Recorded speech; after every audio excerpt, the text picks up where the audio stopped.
What was the cause for high inflation in India? இந்தியாவில் பணவீக்கம் அதிகமாக இருப்பதற்கான காரணம். இதில் டி ஆப்ஷன் இருக்குல்ல, லோ மணி சப்ளை, குறைவான பண அளிப்பு, அது ஆன்சர் கண்டிப்பாக வராது. மற்ற 3 ஆப்ஷனுமே வருவதற்கான சான்சஸ் வந்துட்டுருக்கு. ஹை டிமாண்ட், அதிக தேவை, குறைவான உற்பத்தி, low production, weekend rupee against dollar, டாலருக்கு எதிரான ரூபாயினுடைய மதிப்பு குறைவு. இது 3மே வரதுக்கான சான்சஸ் அதிகமாக இருக்குது. ஆனால் இந்த இடத்துல இந்தியாவில் முக்கியமாக இன்ஃப்ளேஷன் வருவதற்கான காரணம் தான் கேட்டிருக்காங்க.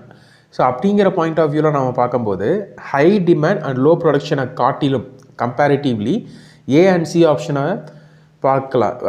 ஏ அண்ட் சி ஆப்ஷனை காட்டிலும் பி ஆப்ஷன் இருக்குல்ல, டாலருக்கு எதிரான ரூபாயினுடைய மதிப்பு குறைவு, இதுதான் வந்துட்டு பார்த்திங்கன்னா இந்தியாவில் ஹை இன்ஃப்ளேஷனை காஸ் பண்ணுது.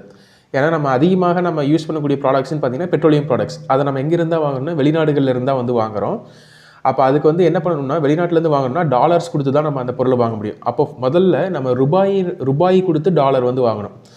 இப்போ இதில் சொல்லியிருக்க மாதிரி டாலருக்கு எதிரான ரூபாயினுடைய மதிப்பு குறைஞ்சிது அப்படின்னா நம்ம அதிகமான ரூபாய் கொடுத்து டாலர்ஸ் வந்து வாங்குவோம், பிறகு டாலர்ஸ் கொடுத்து பெட்ரோல் வந்து வாங்குவோம்.